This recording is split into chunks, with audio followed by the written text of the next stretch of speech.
Kelganlar mikrofondan o'chirib qo'yamiz. Rahmat. Kerak. Keyin aytgancha vaqtinglar bo'lganda bundoq MyTeacher YouTube kanaliga kirib, podpishka qilib, layklab bosib, kommentlab qo'yib, bizani qo'llab-quvvatlab turing. Bizga bu ilhom beradi va bizning yana ham ishlashimizga nima bo'ladi? Motivatsiya bo'ladi. Xo'p. Endi nima qilinadi?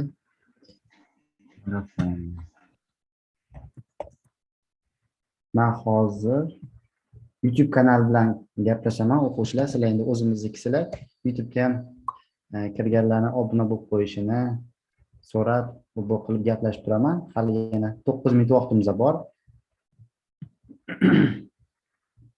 Xo'p, marafonga ham o'tib endi shuni ko'paytsam. Tak.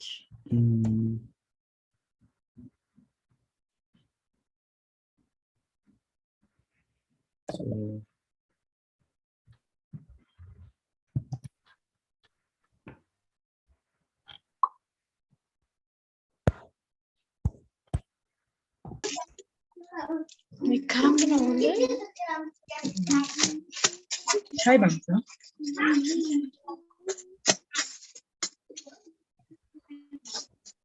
Ha, şu kollar diye göremem de.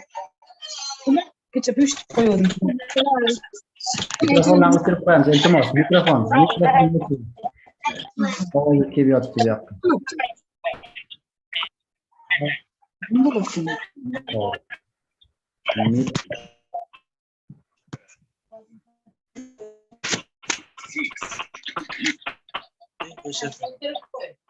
Nauşnik takip olsam bu mu? Bana 15 yıldan buyon birgalikda kelayotgan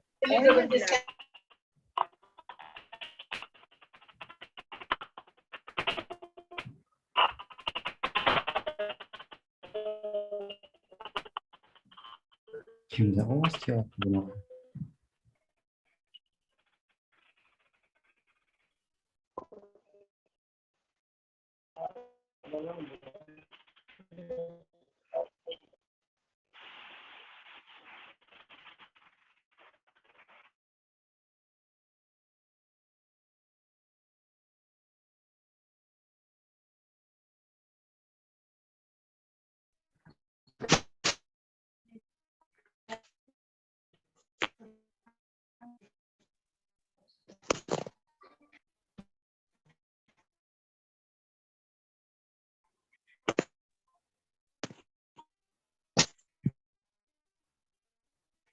Video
Endi ovozim boryaptimi? Assalomu alaykum hammaga. Ovoz bo'lsa plus belgisini qo'yamiz. YouTubedan ovoz bo'lsa plus belgisini qo'yamiz. Bizni YouTube'da tomosha qilayotganlar. Yaxshi. Assalomu alaykum hammaga. Bizni qayerdan tomosha qilyapsiz? Qaysi shahar, qaysi respublika? Demak, bugun hozir xohlasa 8:00 da Mr. Adrian bilan MyTeacher o'quvchilarining darsi bo'ladi, speaking darsi. YouTubedan ham tomosha qilayotganlar bizga bemalol o'zlarini savollarini qoldirishlari mumkin. Biz Mr. Adrianga savolingizni berib, imkon qadar javob olib berishga harakat qilamiz. Hi there, Nigora Fozilova. Hi, how are you? Namangan, Nurulloh Rahimberdiyev. Nigora Fozilova, yes. Thank you.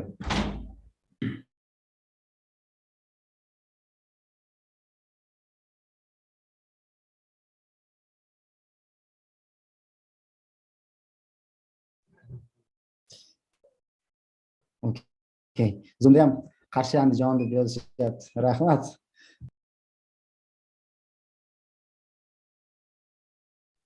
Demak, yana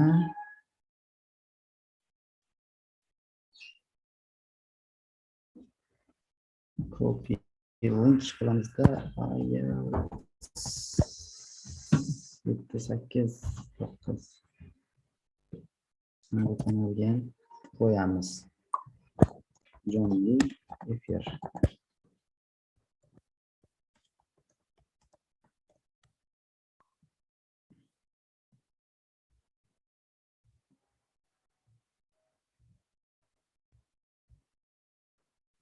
Tak, bizni YouTube'da 7 kishi tomosha qilyapti. Yaxshi, yomon emas.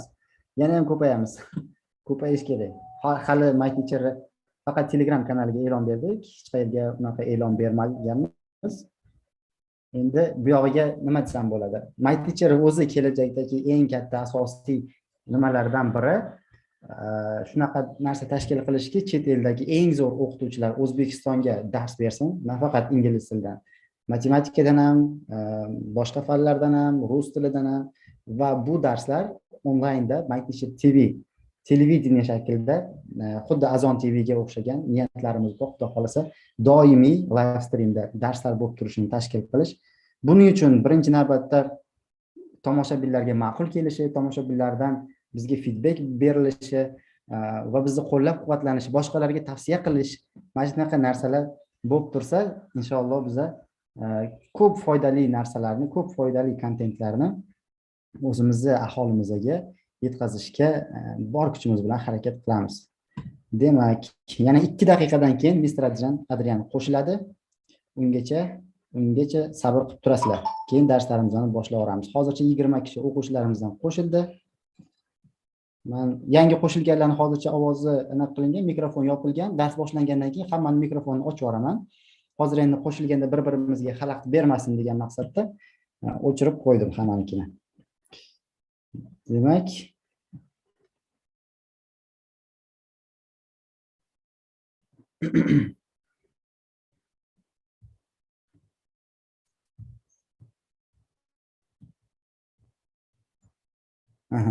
Mr. Adrian menga xabar yubordi. Okay, clear. I'm joining now. Okay, he's joining. Very good.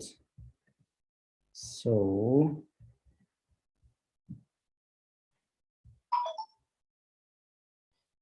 manimcha Mr. Adrian qo'shildi. Guys, Mr. Adrian is here. Hey, Mr. Adrian, how are you?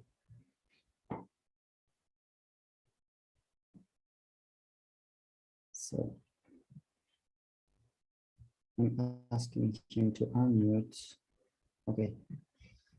Guys, I can see Mr. Adrian here. Hey, Mr. Adrian, how are you?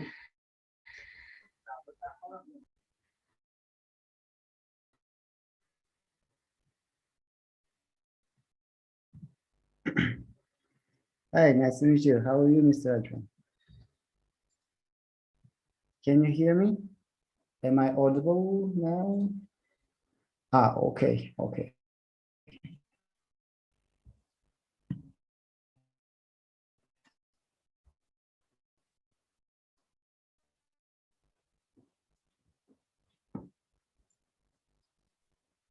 Okay, good. Hi, Sardar. Hi, how are you? I am doing great. Thank you very Thank much. you. Yes, you're the master, Shardor. You have all the controls. You have to unmute me. I'll try my best. I can't talk if you don't let me. Thank you. Just I'm not master on this. That's why I will try my best. Yeah. You're doing great, Shardor. The other function, please, is the screen share. If you could just enable multi-screen sharing at the bottom, I will be able to share my lesson screen as well. Already. Thank you. Awesome.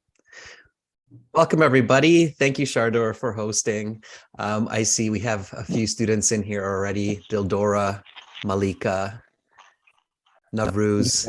Nice to see everybody. Shardor, how many students do you see? How many do we have in here? Just flipping I can see through. 25. Feruza, Amalie, Izoza, 25. Okay. Well, welcome all of you. Thank you so much for being here with me today. And today we will focus on IELTS speaking in this session. We will take about 60 to 90 minutes for this session. And my name is Adrian. I will tell you a little bit about me and who I am and the plan for today. I'll share my screen with everybody so you can see the lesson. Here we go. Let's do that one. All right.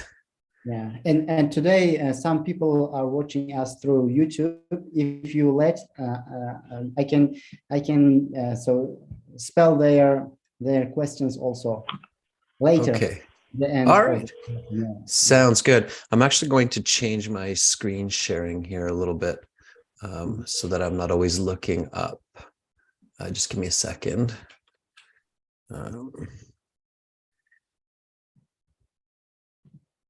Let's do this one. Okay, we'll do this screen share like that. All right. Hopefully everybody can see my screen and it's clear for you. All right, so we'll get right into it, everybody. Again, this will be a speaking session for the IELTS exam. So if you're here for TOEFL, you're in the wrong place. No, just I'm kidding about that. But TOEFL is different, by the way. If any of you are planning to do TOEFL speaking, it's quite a different type of speaking exam. You talk to a computer. The good part about the IELTS exam is you're talking to a human being, kind of like me. And these days, you can do the IELTS speaking exam face-to-face with an IELTS examiner. And I believe you also have the computer-based version. Is that right, Shardor? In Uzbekistan, you have the computer-based version also, not just the through the computer screen for the interview? Yes, I think yes. Right. So sometimes you have a choice, especially in big cities like Tashkent. You would probably have a choice to do it either face-to-face or through a computer.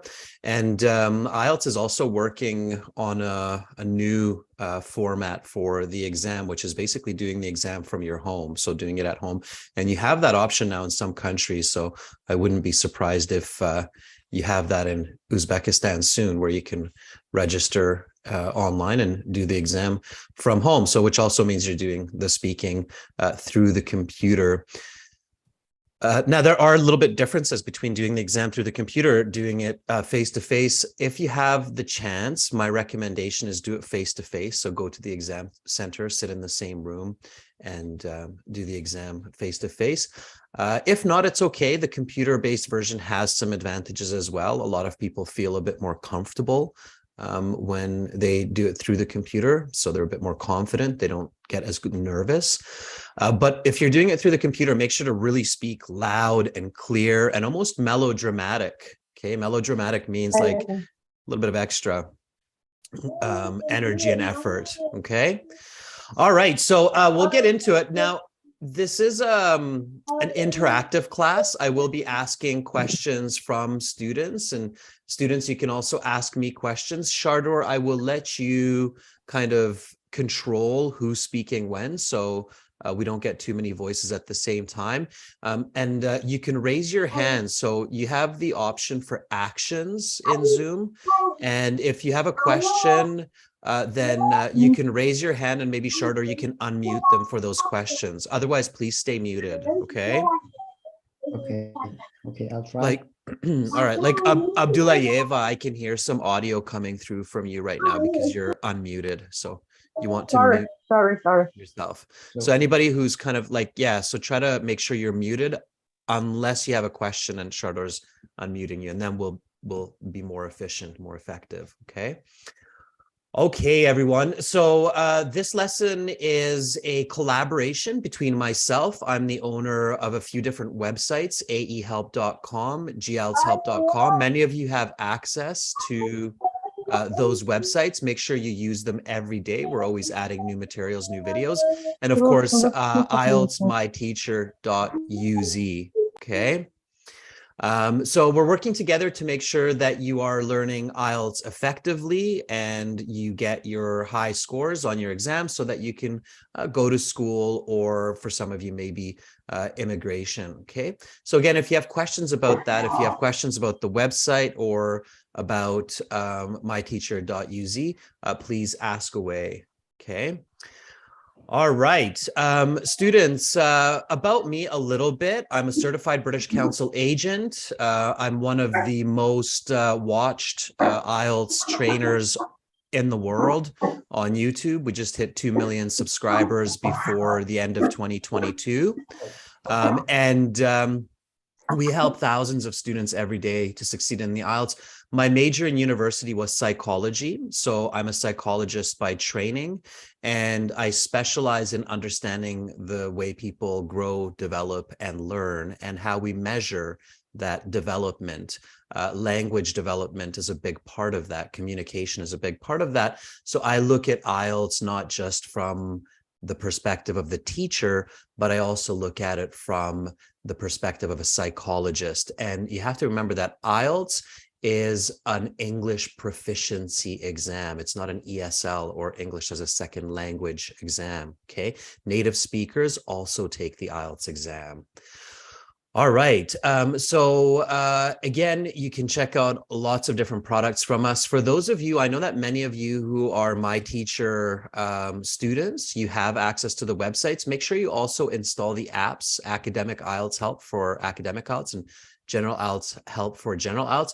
If you have access to the premium course, then you also have access to the full app. So you can link and join the app with your full course, okay?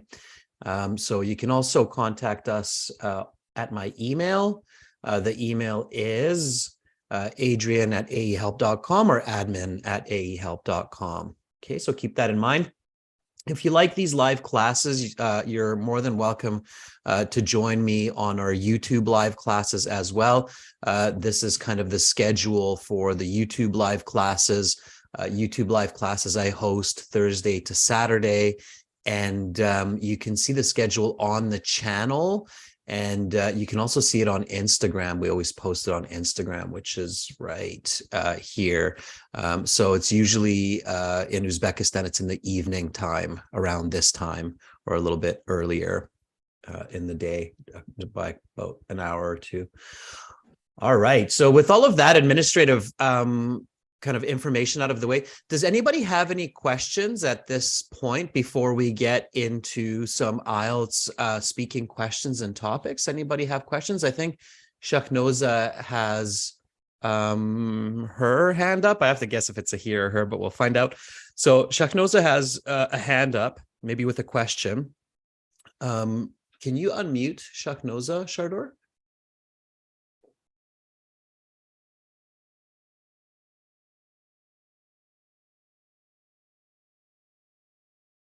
All right, Shaknoza, I think Shardor's unmuted you. So if you have a question, go ahead and ask me.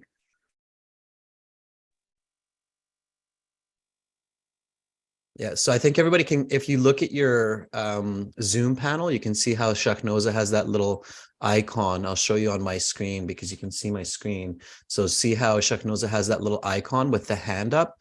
That signals to Shardor and myself that there's a question that needs to be asked. So Shardor, you can unmute any person with that hand up, and then they can ask me those questions. Okay. So either Shireen or Shaknoza, one of those two people. Good evening. Hi, Shireen. Good evening. I have a question. First of all, thank you for your speaking course. But I have a question: how we can join your speaking course? It is free of charge, or we can pay for it? So the speaking lessons and the other lessons that I do on YouTube, they're absolutely free, those ones. So you can join those classes for free each week. Okay. In order to get access to all of the materials on our websites and all of the speaking videos, for that, there is a one-time charge on the websites. And then for any products or services from myteacher.uz, you have to ask Shardor about that. But a lot of the content, like the content on YouTube, is for free. Okay. Okay. Sorry, guys. How can I? It seems there was some problem with the internet, and after that, I'm not host anymore. How can I know who is host? I'm sorry. So everybody, you have mute controls on your end too. So even if Shardor's unmuted you, you can mute yourself back. So if you find yourself unmuted, you can just mute yourself back by clicking the microphone. Please, yes, mute your in microphone, Zoom. please. Okay. So whoever has their hand up when Shardor gives you the opportunity to speak, you can speak. Okay. All right. And you move to the top of my list as well. So I can see that Rahim Berdiev Nurullah wants to speak. Yes. So go ahead. So Rahim Berdiev, you can unmute. Yes. Well, good evening, teacher, Mr. Adrian. I'm glad to see you. I have a question for you. I have the problem with my fluency and coherence in my speaking skill. And can you give me some advice? How can I improve my fluency and coherence? Well, I have some good news for you. To me right now, I can completely understand you and you're speaking fluently. So, so it's not as bad as you think. Is the good news. Do what you're doing. Be brave. Keep talking. Okay. Don't be too critical. So we are all learning machines. Our brains are supercomputers. You keep that in mind. Of course, the cliche answer, so the common answer here is practice. Practice makes perfect. So speak as much as possible, okay? If you have the chance, speak to another person like you're doing right now. If not, do mirror speaking. So that means, stand in front of a mirror or sit in front of a mirror in your room. Do an IELTS speaking exercise. So question and answer, read a question, give an answer, read a question, give an answer from a practice page. I'll show you where you can practice your speaking, Rahmin Berdiev, on the websites. So you have access to these websites through My Teacher Uzbekistan as well, the aehelp.com. And if you don't, please talk to Shardor. Okay. When you go to your My Student account, in your My Student account, Rahmin Berdiev, you have this function here, which is the student partner speaking. Okay. Every day when you're at your computer, open up this window and wait for somebody to appear. You can see there's always people in here. So right now we have 4 people in here. One of them will probably start to ping me here in a second. But when you see them, you can send them a message. So you can click on this blue envelope and you can say, hey, would you like to practice some speaking? And then as soon as you get the chance, do a bit of speaking. There's questions that are in the window right here that you can access. And that will definitely help you to build your fluency and your coherence. To improve coherence, using, of course, other skills like reading and writing is very helpful. So doing lots of reading, lots of writing lead to improving coherence. Fluency mostly is improved by, there's somebody calling me. So just a sec, I'll get out of here. Fluency is mostly improved through practice. Okay.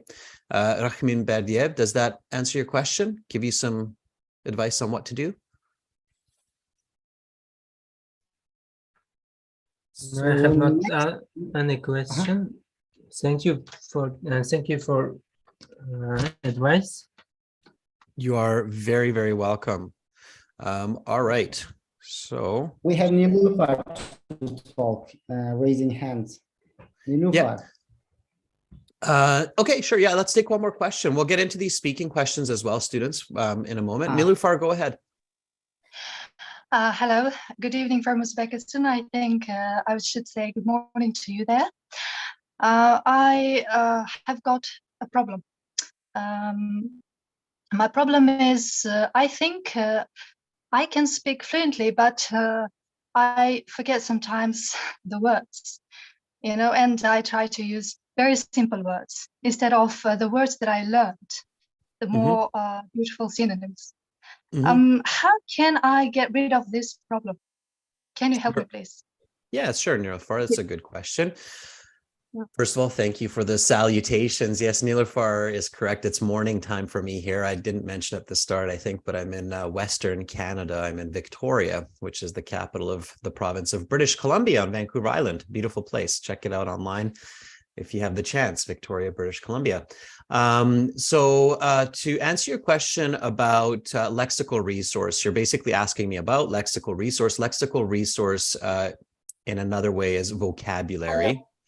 And that is an important part of speech and communication. So choosing the right words or the best words in context. And that's important for your speaking and for your writing mark on the IELTS exam. Both your speaking and your writing mark criteria includes a section called lexical resource. And lexical resource doesn't just mean synonyms as far as words, but also using descriptive language, idiomatic language, expressions, phrasal verbs, of course, so grammatical paraphrasing. So there are lots of different ways to paraphrase language, okay, not just words. Again, I'm going to hop back to the course here because that is one of the big benefits of studying with us and studying with my teacher. So in the course, you have a lot of tools here, and you want to practice paraphrasing. So the simple answer here, Nilufar, is practicing paraphrasing regularly as a part of your focused exercise is a very, very smart plan. And I will say a little bit more about that in just a moment. So in your course, you have this full online academic IELTS course. And then within that academic IELTS course, you should definitely go through this step by step as you're getting ready for your IELTS exam. There are study plans included. Start with the key strategies. Key strategies will guide you through paraphrasing. Paraphrasing builds your vocabulary. I believe it's in this one here. And if not, it's going to be in the next one. Let me just check here real quick, and I'll show you what I'm talking about.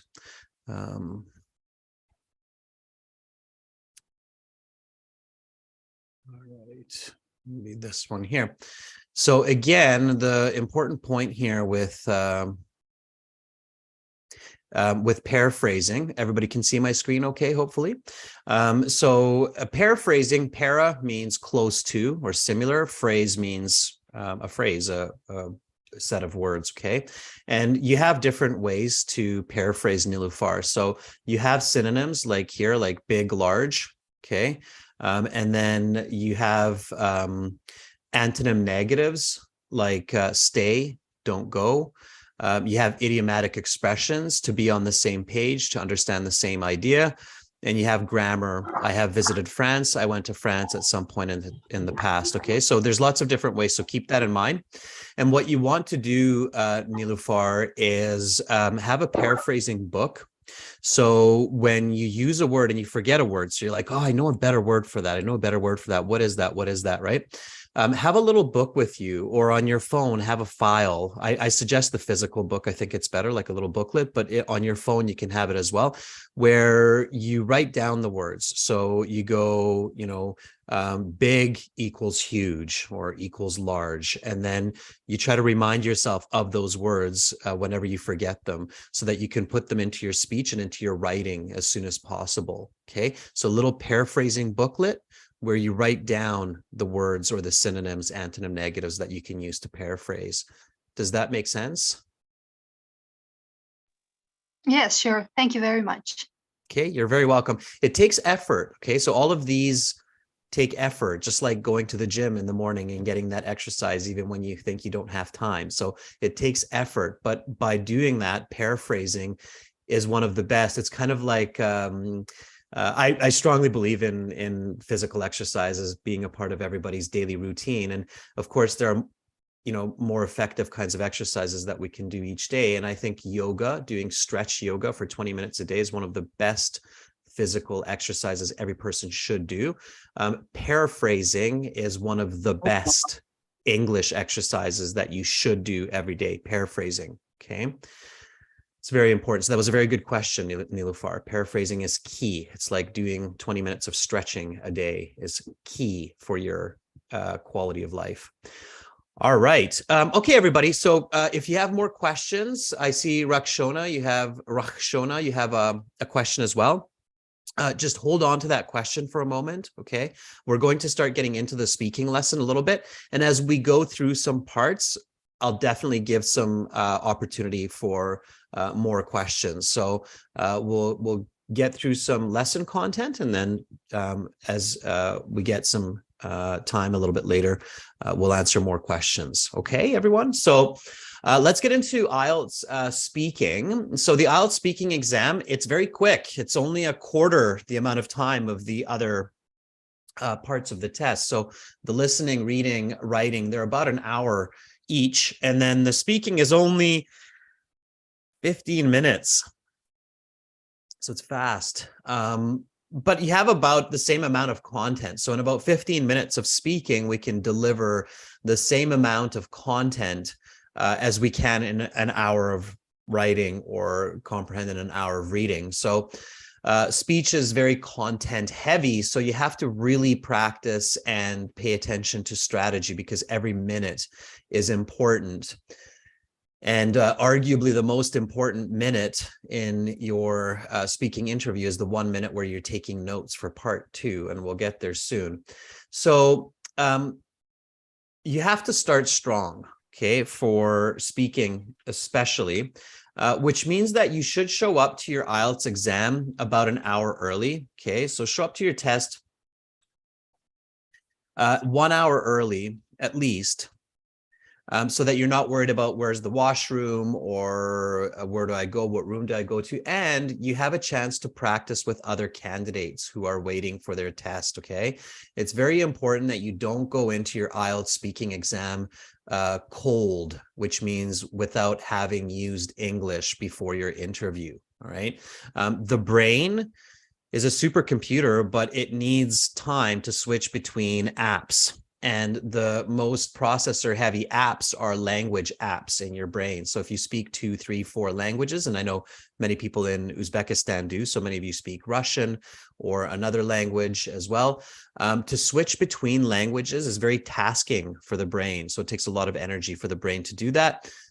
Scientists have proven that different languages actually use different parts of the brain. So you want to switch to the English part of the brain before you go into your speaking test, okay? So show up to the test 1 hour early and practice English with other candidates. Stay in English, okay? So don't switch back to Uzbek or Russian or any other language. So stay in English until you finish the interview. It's very important. This one advice, as long as you follow it, can easily save you a half a band or a full band score, okay?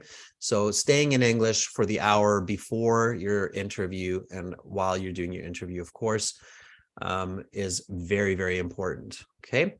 Now, when you go to your IELTS speaking exam, you should be thinking about some of the key points or key strategies that you need to implement or use during your 12 to 15 minute interview. First and foremost, you have to speak fluently and you have to give explanations and examples for your answers, okay? So speak fluently from the beginning and give answers and explanations, or I should say explanations and examples, because hopefully everybody's giving answers to the questions, okay? So it's very, very important that you do that. And that's where you use your connective words like because, therefore, consequently, as a result. We'll be practicing some of these as we go along. Okay. Now, some people think that the examiner is not marking you during the first couple of questions, like, can I see your identification? Technically, they're not marking you, but in practice, they are. So they're judging your speaking before you even open your mouth. So just from your confidence, your physical posture, your eye contact, they're already getting signals about your communication, okay? Especially for those high band scores like band 7, which is a good user of English, band 8, very good user, band 9, expert user.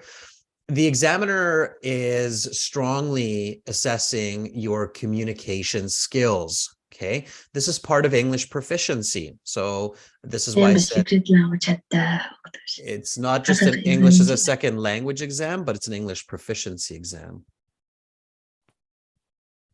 Okay, so make sure you answer in full sentences. So when the examiner says, can I see your identification? Then very confidently, sit straight, present your passport. It's usually your passport that you're giving. So you can say, yes, of course, here is my passport that I had used to register for this test. Please take a look. Okay, so nice full sentence right away, nice and fluent. Don't make mistakes with this. Practice saying it in different ways so that you can feel and sound natural for this question. Okay, now everybody, this is speaking. So I would really like you to speak and repeat. Copy the questions, not just the answers as I'm saying them, and say them nice and loud. Just make sure that you're muted. Otherwise, we're going to get into a kind of a zoo type situation. So please speak and repeat throughout this lesson. Okay. Otherwise, you're just doing listening. And here we really want to focus on speaking. Okay. So everybody, just repeat after me. Can I see your identification? Can I see your identification? Can I see your identification? Good. Try to stay Can I muted see your if you can. identification? Try to cover your microphone and stay muted if you can. Can And I then see your Identification. Okay, Can good. I I can see hear a your lot of people identification? repeating, which is fantastic. Again, try to stay muted or just cover your mic so it's a little bit softer. Okay. All right. Here we go with the answer. And you're doing a good job copying my intonation. So I heard a lot of people there, and it was nice to hear you copy my intonation. So that intonation means the inflections and the deflections of the sounds as they go up and down in the sentence. Okay. All right, here's the answer. Yes, of course. Here's my passport that I'd used to register for this test. Please take a look. Yes, of course.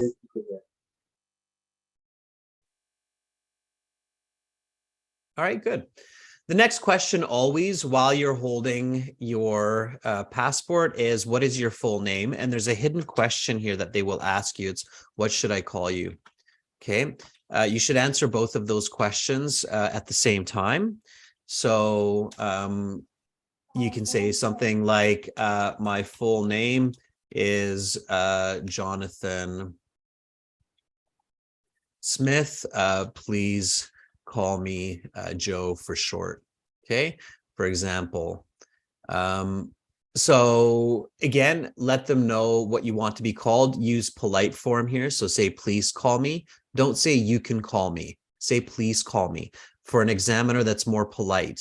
In a natural situation in native English, a person would probably say, please call me, not you can call me. Okay, you can call me is more suggestive. Please call me is more of a request. Okay, so here we go. Again, just repeat after me. What is your full name? What is your full name? What's your full name? My full name is Jonathan Smith. Please call me Joe for short.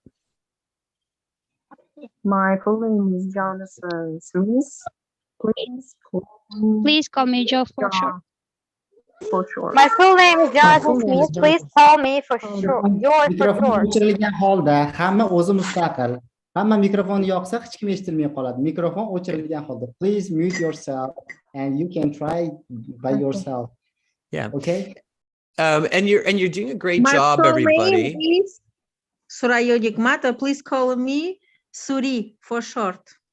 Yes, Suri, that was great. Okay, so just like that. All right. And if you're having trouble pronouncing some of the sounds in English, make sure to practice them. So I heard a lot of good TH sounds like the th, Smith, Jonathan. I heard a couple that were a little bit more s.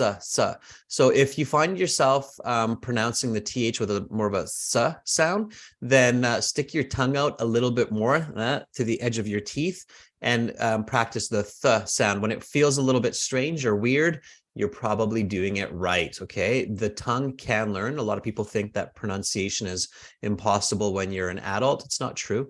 You can learn pronunciation. You just have to actively practice it, just like paraphrasing that we talked about earlier. Okay, so next question. Do you work or study? All right, very common question. So in part one, the examiner will say, okay, I'm recording this for marking purposes. The speaking has 3 parts. I will give you instructions for each. Part one, I will ask you some questions on a general topic and some questions to get to know you better. The do you work or study is probably the most popular question here. They sometimes ask, what are your hobbies or what do you like to do in your free time? Do you work or study is a very popular one because most candidates either work or study or do both. So be ready for these questions. These should not be a surprise for you. Okay. All right. So there are lots of ways to answer this question. You should use this type of question to remind you to include explanations and examples. Okay, I'll give you a sample answer and then we'll continue here. So I both work and I study. I go to school for a bachelor's in civil engineering. And I work as a cashier to fund my tuition fees. I did a 4-hour shift last night after attending my classes at Tashkent University. Okay. So that would be a high band answer. It gives good vocabulary, and more importantly, it gives an explanation and an example to the question. So do you work or study? I both work and I study. I go to school for a bachelor's in civil engineering, and I work as a cashier to fund my tuition. I did a 4-hour shift last night after attending my classes at Tashkent University. Okay, it's concise language. So you want to cut out any extra words that are unnecessary. Here I'm using an interesting conjunction, connective form. I'm using both and. Anybody know what this type of conjunction is called in grammar? So there's a special group of conjunctions like both and, not only, but also, either or, neither nor, whether. They're these paired conjunctions, whether or. Anybody know what this family or this group of conjunctions or connective words is called in the English language? Nilufar has a hand up. Somebody else. This is a question, so I'm just pausing here to give you a bit of strategy with this. So somebody who has their hand up, Shardor, you can just unmute them and they can tell us what it is if they know the answer to this question. So what are these paired conjunctions like both and, or not only, but also, either or, neither nor? They're very good to use, by the way, very good to use in your communication during an interview. Anybody know the name of these conjunctions or connective words? So, Know them only as connectors. Lola, you can talk. Yeah. Anybody who thinks they got the answer. Know them as connectors. Yeah. So, okay, they're type of connective. That's not enough. You need to know a little bit more. Okay. One more time, Firuza. Correlative conjunction. Yes, thank you, Firuza. So these are called correlative conjunctions. Just a quick tip, everybody, because I know some of these videos got really popular on YouTube's, like connectives, ban 9 connectives and use these connectives. Connectives is technically not a correct word for these words in English. They're actually called conjunctions. Okay, the reason those YouTube videos use connectives is because most people don't know the word conjunctions, so those videos wouldn't get popular otherwise. But these are called correlative conjunctions, and when you're learning your composition, so how to put words together, how to be fluent. The 3 families of conjunctions that you want to study and clearly understand are coordinating conjunctions. And then the 3rd family is the subordinating conjunctions.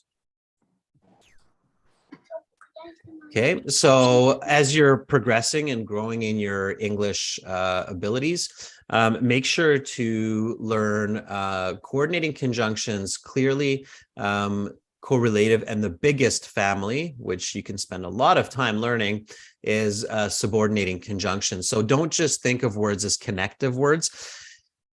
That's not enough. It's a good start, but it's not enough. It's very important for your speaking, your communication, your writing, that you understand each of these families of words, coordinating, correlative, subordinating conjunctions clearly, and you understand the differences, and you understand when each one is used and why we use each one of these. Okay, I won't explain all of that right now, because then you will be here until next Friday.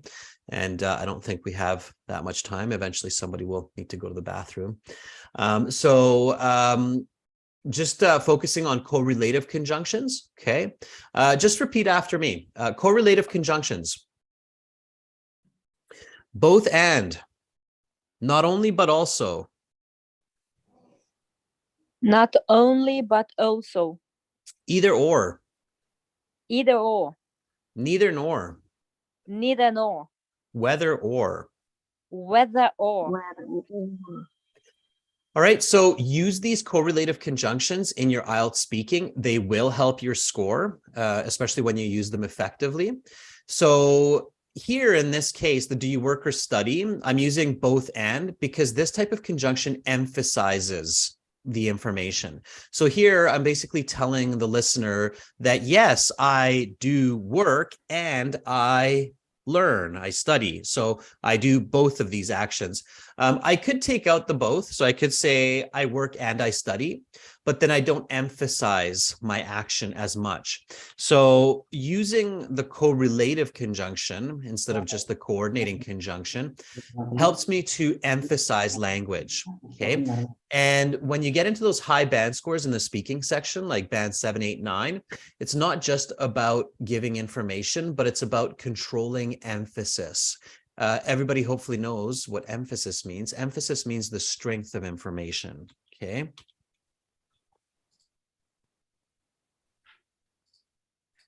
So a good communicator can control the strength of information. So how strongly they want one point to be for the listener, or how weak they want another point to be for the listener. Okay, so communication is a lifelong journey and we can always improve it. All right, and then they might ask you another question like, what is your favorite food? Does somebody want to answer this question? Just put up your hand and give me an answer. So what is your favorite food? And I'll give you some feedback on your answer. So, Rakshona, go ahead. You can answer that question. Firstly, hello. Good evening. I mean, good morning. Hi, Rakshona. Rakshona, just go for the answer. I really appreciate that you're all very respectful and you're telling me hi. Just go for the answer. Rakshona, what is your favorite food? Okay, to be honest, I'm really into international foods and especially Korean food. And my favorite one is just ramyeon. If I have to choose one, I choose a ramyeon of all the dishes.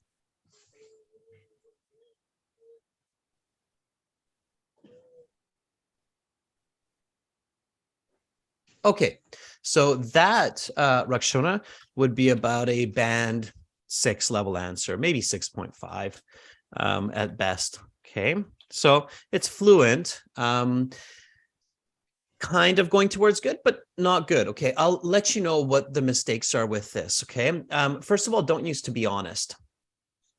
This is not an opinionated question, so you don't want to use that. It's awkward. Okay. In native English, Rakshona, my thinking here would be, why would you lie to me about your favorite food? That's so weird. I don't need, you're telling me that you're being honest about your favorite food. It's strange. I know it's an expression, but for good communication, you have to control those expressions. Okay. So we don't use these leading expressions like to be honest in every case. And unfortunately for IELTS, they're overused. So a lot of people use them and IELTS examiners get very tired of them. And they take up a lot of time from your IELTS speaking, from other vocabulary and other language that's much better. So you should really start here. Okay, I'm really into international food, especially Korean food. You don't need the and. My favorite is a ramyeon. Okay.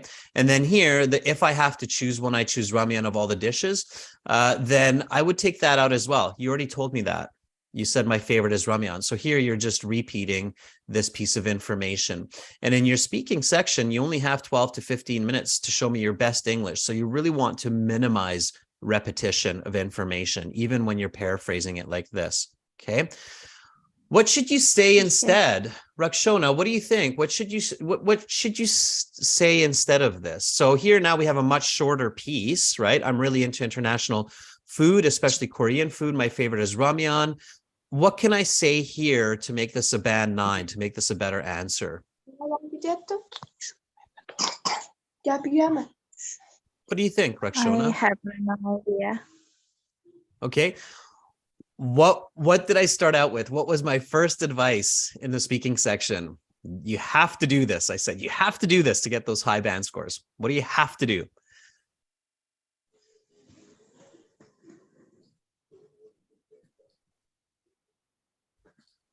Does everybody who's watching know what ramyeon is? Actually, no. No, we don't know. So do we really know what Rakshona's favorite food is? Hi, this is kind of noodle, right? If I'm Well, not mistaken. we're guessing. Yeah, exactly, Rakshona. You need to explain it. So you always have to think with the listener in mind, right? So the listener is not you. They don't know what you know. And again, emphasizing that first tip, right? Explanations, examples are extremely important for clear communication. If you miss those, your mark will go down, even if you have perfect fluent English. Okay. So as you realize, Rakshona, a lot of people still don't know what your favorite food is. They know it's some kind of Korean dish. They know the name of it, but they have no idea what it is. Is it a soup? Is it a main dish? Is it a dessert? It sounds like, I think a lot of us are thinking of ramen, and we're thinking it's probably similar, but we're all just guessing. Okay. So ideally what you want to do here is you want to give a simple explanation. So Rakshona, what is this ramyeon? Can you tell us in a very simple way? Well, ramyeon is a noodle and it's half prepared food, and it will be Is it spicy? Yes, sometimes. Okay, sure. So when's the last time you ate it? A couple of days ago. Okay, cool. All right, so let's fix this and let's turn this band 6.5 into a band 9 level answer. Okay. So a band 9 level answer, as many of you will realize, depends a lot on your content. But of course, content is king, because content will also create the lexical resource and the grammar and all the other parts of that high band 9. So I'm really into international food, especially Korean food. And my favorite is ramyeon, which is a type, notice the adjective clause coming in, which is a type of spicy noodle. In fact, I just had it yesterday, or in fact, I just had it 2 days ago. Okay, why is that important, that example? Well, because you're showing me that it's your favorite food. If you had it just 2 days ago, that's like, oh, okay, so you eat this all the time. You really like it. Okay, all right. So Rakshona, repeat this after me. Everybody else, you can repeat also. Rakshona, you can keep your mic on. Everybody else, try to keep your mic muted as you're repeating. Okay, so only the person who actually answered the original question should stay unmuted. All right, so what is your favorite food? I'm really into international food, especially Korean food. My favorite is ramyeon, which is a type of spicy noodle. In fact, I just had this 2 days ago. Go for it, Rakshona. Okay. I'm really into international food, especially Korean food. And my favorite is ramyeon, which is a type of spicy noodle. And in fact, I just had it 2 days ago. All right. Rakshona, do you feel the difference between that band 6 fluent versus the band 9 expert answer? Yes, I feel it.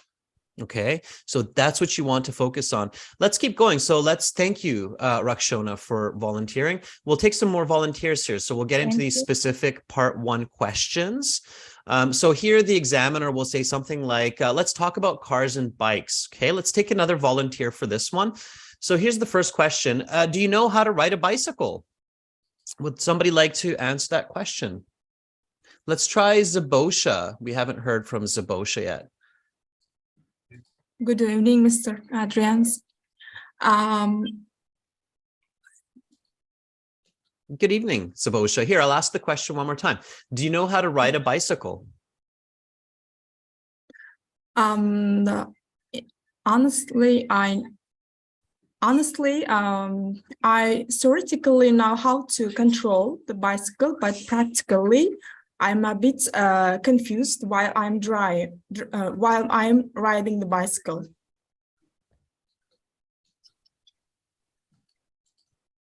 Can I answer? Is it very short? I'll give you some feedback.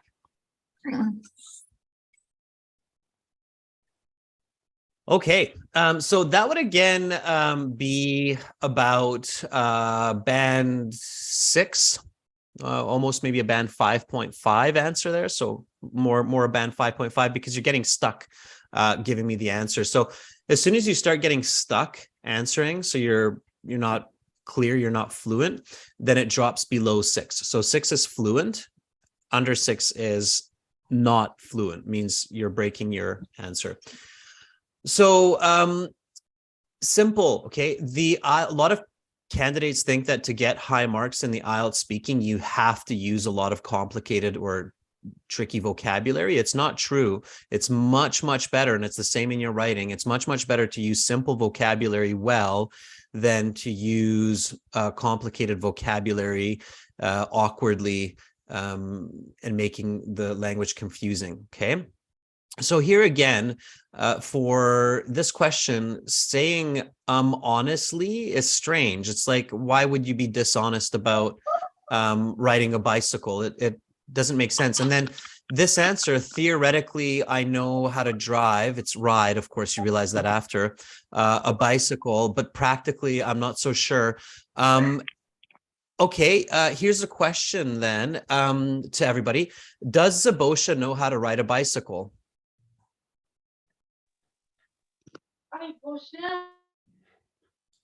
Anybody? So what do you think? So you think Zabosha theoretically knows how to ride a bicycle?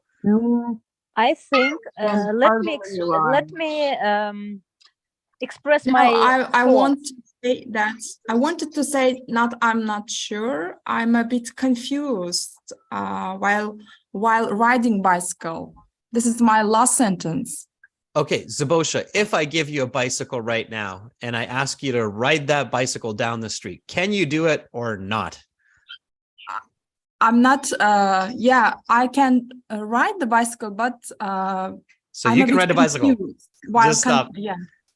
IELTS, okay, students, IELTS is not the place to tell your true feelings, especially if they're very confusing feelings, okay? Because if you're confused, your examiner is confused. And the last situation that you want is a confused examiner, all right? So in the IELTS, and this is a very important tip, just keep your thoughts simple. Okay. If you're not sure, pick one side and go with it. Zabosha, to me, it sounds like you know how to ride a bicycle. It sounds to me like you're maybe not very good at riding a bicycle, but it sounds to me like you know how to ride a bicycle. So if I told you I'll give you $1,000 to ride that bicycle down the street, I have a feeling you're going to jump on that bicycle, pedal that bike, and get down the street. So I have a feeling you know how to do that. Maybe not well, maybe you'll be kind of all over the place and going a little bit sideways, but that's fine. You're still riding the bicycle, right, Zabosha? So keep your answers simple. Your goal is to get a high band score. Okay, Zabosha. So I would change this answer completely. I would say, yes, I do know how to ride a bicycle. I do know how to ride a bicycle, although I'm not very good at it. I had learned to ride a bike as a child, but I haven't ridden one for the past few years. Okay. All right.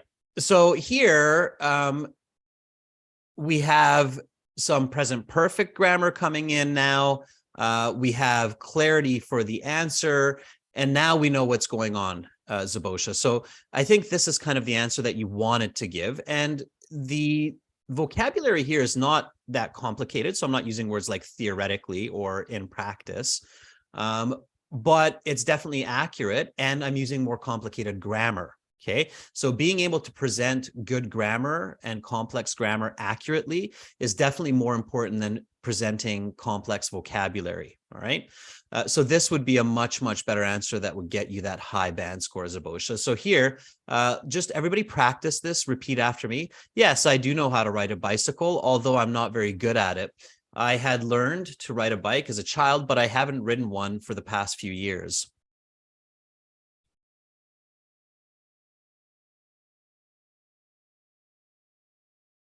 Zabosha, can you try this one for me? So I'm going to ask you the question again and then just give me this answer. Do you know how to ride a bicycle?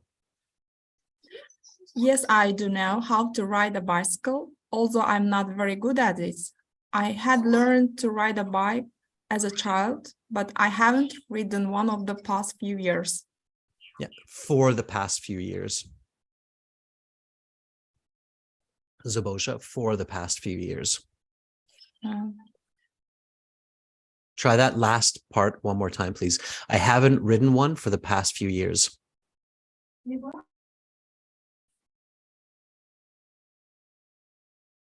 Okay, hopefully Zabosha tried that. All right, so always correct and redo, students, when you make mistakes, even small ones, okay?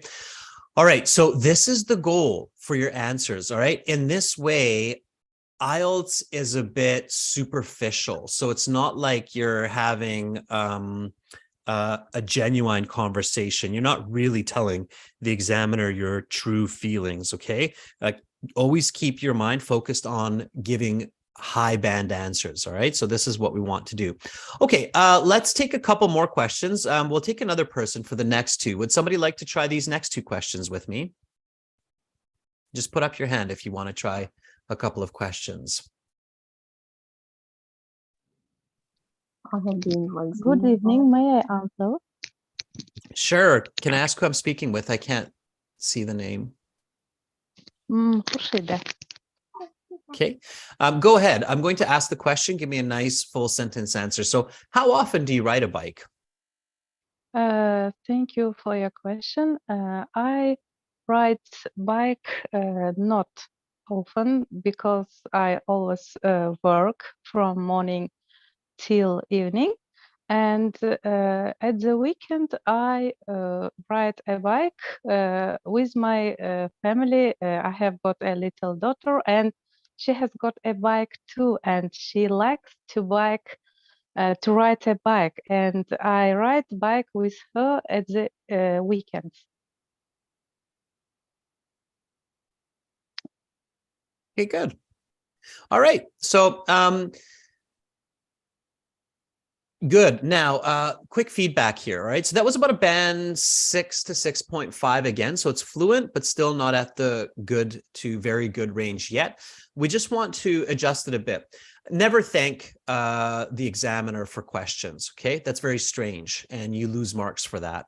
It's not polite, it's just strange, all right? You paid $300 to take the IELTS exam. You deserve to be there. You don't need to thank the examiner for being there and asking you questions. That's their job, okay? Okay. Instead of using the negative with often, like I ride a bike not often, I seldom ride my bike, okay? I seldom or rarely ride a bike, because I like how you went right into the explanation. That was really good. Okay, so going into that explanation, that was really good. I seldom ride a bike because I always work from morning till evening. That was good. And at the weekend, I ride a bike with my family. Then you gave me a really long explanation here. Try to avoid that because the examiner will interrupt you.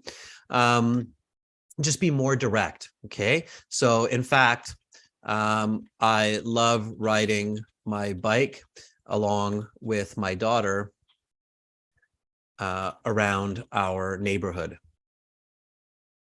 Okay, so that would be the more concise, so the shorter way. All right, now a very, very important tip for your IELTS exam, again, to improve your marks, is use numbers. So that's called quantitative language. Okay. Okay, so I seldom ride a bike, and then we can put it right in here, maybe once or twice a week. Now that I've given numbers to the question, it's much, much clearer, okay? So repeat after me, all right? I can't remember who that was because I can't see the person, unfortunately, on my right, but whoever answered that question for me, try it one more time. I'm going to say it and then repeat after me. Here we go. I seldom ride a bike, maybe once or twice a week, because I always work from morning till evening. But at the weekend, I ride a bike with my family. In fact, I love riding my bike along with my daughter around my neighborhood. Go for it.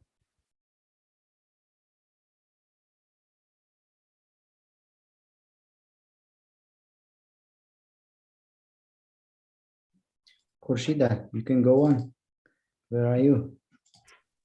It's okay. I have a... Okay, no, go for it. Go for it, Khurshida. I seldom ride a bike, maybe once or twice a week, because I always work from morning till evening. And at the weekend, I ride a bike with my family. In fact, I love riding my bike along with my daughter around our neighborhood. Good. Okay, fantastic. So that's how you want to answer. So mix that qualitative language with that quantitative language. Okay. It's a great answer. Thank you for your answer. You're most welcome. All right, let's try the next one. Somebody else. We're going to pick up a bit of speed now so that we can get into the other sections as well. So keep all of these strategies in mind, everyone. So answers, explanations, examples, quantitative language, correlative conjunctions. These are some of the strategies that you want to focus on. Okay, who would like to answer this next one? The how often do you use a car? May I? May I? Delafruz, let's give the turn. Okay, to her. She's Delafruz, go for it. Here we go. How often do you use a car? Well, actually, I utilize the car nearly every day. Especially when I go to a big shopping, I have to use a car because I have a quantity of luggage.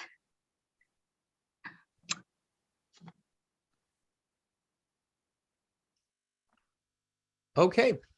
All right. So again, that would be about a band 6. It's fluent. We want to push this to good. Instead of the well, actually, so students do work on minimizing these leading expressions. It's okay to use them sometimes, but try not to use them all the time, okay? So I utilize the car. It's your car, so it's my car. And instead of utilize, there's probably a better verb here. What's the better verb than utilize? Utilize sounds fancy, but it's not actually, it doesn't sound natural. So instead of using the car here, it sounds like you're. Always use the best verb. And sometimes the best verb, especially in part 1, is just a simple verb. So when you're using the, Yes, Drive. you're driving the car. Okay. So I drive my car, right? So utilize sounds fancier, but to a native ear, it doesn't matter because utilize is not unknown. So drive is much more natural. Okay. So I drive my car nearly every day. And then you say, especially when I go big shopping, when I go to do, so there's missing verbs here. And again, just a reminder, keep it simple. Simple is often better. Think about your answer for your explanation. You just told me that you use it every day. So instead of going shopping, unless you go shopping every day, some people do that, but I have a feeling that you're using it every day because you use it to go to work or school or dropping off family members. So that's a better explanation. So I drive my car nearly every day, especially Monday to Friday when I commute to school and work. I just drove my car here this morning to get to this exam on time. Okay, that would be your band 9 answer. And when you make, so when you give explanations that are a little bit off, then often students will get into mistakes as well. So like missing verbs, like you do shopping, or you say something like, because I have a quantity of luggage. What you wanted to say here is because I have a lot of groceries. And it would be difficult to transport otherwise. Okay, so you don't want to get yourself into that kind of a tricky situation unnecessarily, especially not in part 1. Don't forget, students, you still have part 2, part 3 coming. There's lots of chances to show your more advanced vocabulary as you get into part 2, part 3. So in part 1, really don't overcomplicate your answers, okay? So just repeat after me. I drive my car nearly every day, especially Monday to Friday when I commute to school and work. I just drove my car here this morning to get to this exam on time. I drive my car nearly every day, especially Monday to Friday when I commute to both to school and work. I just drove my car here this morning to get to this exam on time. That is a band 8 to 9 right there. If you say it like that, just like that, I will give you that very good to expert English. Okay, so that's what you want to do. Good. Okay. All right. So again, don't overcomplicate. Keep it clear. It takes practice. Here we go. Who would like to answer my next question? Dilnoza, can you please?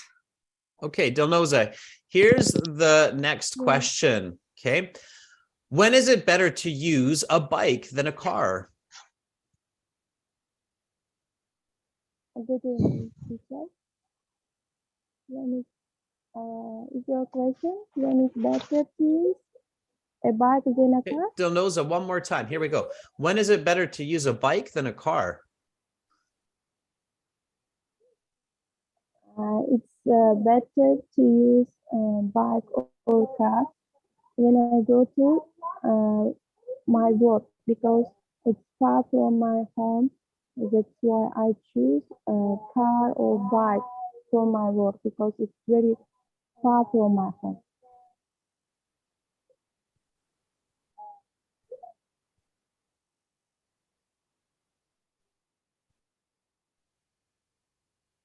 Okay, so that would be about a band 5 because it's unclear. All right, you're fluent, but even if you're fluent, if your answer doesn't make sense, then you get a band 5. Here, the question is one or the other. So here we're asking about the bike, right? So when is a bike better than a car? And you're telling me that either you use a bike or a car to go to work because your work is far away. So it sounded to me like you weren't clear on the question here. But let's fix it, okay? So it's better to use a bike than a car when I go to my work. Until there, it was okay because there's a lot of traffic.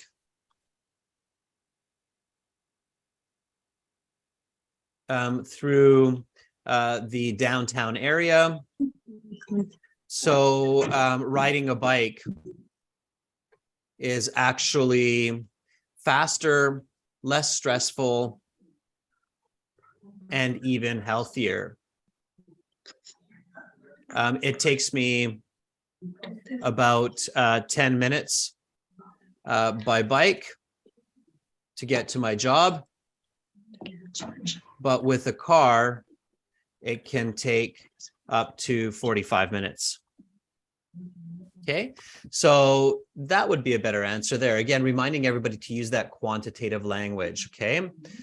So here we go. I'm going to give this answer again and then just repeat after me, okay? Here we go. It's better to use a bike than a car when I go to my work because there's a lot of traffic through the downtown area. So riding a bike is actually faster. It's less stressful and it's even healthy. It takes me about 10 minutes by bike to get to my job, but with a car, it can take me up to 45 minutes. Try it. It's better to use a bike than a car when I go to my work because there's a lot of traffic through the downtown area, so riding a bike is actually faster, less stressful, and even healthier. It takes me about 10 minutes by bike to get to my job, but with a car, it can take up to 45 minutes. Very good. Okay. All right, so focus on these points, and these points that I'm mentioning to you for part one, they're not just for part one, they're also for part two and part three. We're going to get to part two now just to move along. So part one in the real exam will take about 5 minutes. So it's quite fast. So like I said at the beginning, you really have to focus and keep all of these strategies in mind as you're going through. And then the examiner will say, that is the end of part one. We will now go on to part two. For part two, I will show you some questions. You will have 1 minute to read these, think about your answers, and then you will have 1 to 2 minutes to speak. Talk about a place near your home for improving a person's health. Your 1 minute preparation time begins now. Strangely, this 1 minute preparation time during your speaking interview is actually the most important minute for your overall speaking mark. Does anybody know why? So why is this 1 minute where you're actually not speaking, ironically, right? Life is always ironic. Why is it ironically the most important 1 minute for your speaking interview in the IELTS exam? Anybody know the answer? The 1 minute preparation time during or at the start of part two. To organize ideas. Mm-hmm. To make a plan of what you are going to tell the examiner. Right. And why is that plan so critical to your speaking score in the IELTS? To stay on topic. It will decide your score for part two, and so that's the time very important. Yes, because it decides your score for part during two. This time, and you could. Mm-hmm.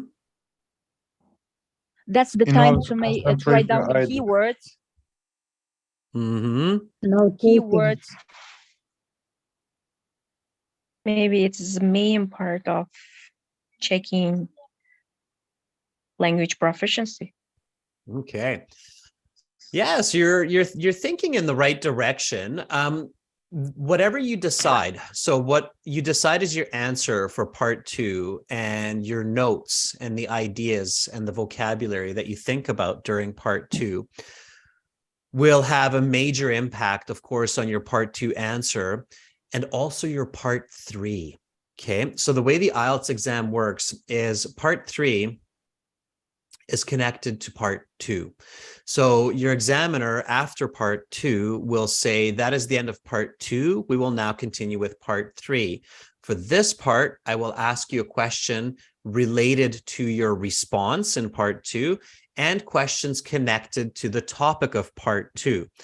So the biggest part of the interview, of course, is part two and part three.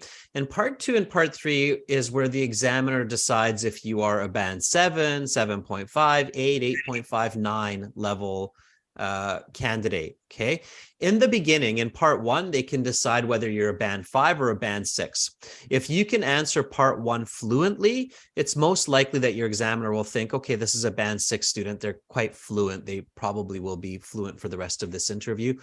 If not, if you're not fluent in part 1, then the examiner probably knows you're band 5 before you even get to part 2 or part 3. It's very, very, very rare that I hear a student doing an interview go from a band 5 in part 1 to a band 7 or 8 in part 2 and 3. It's rare. It happens, but very rare.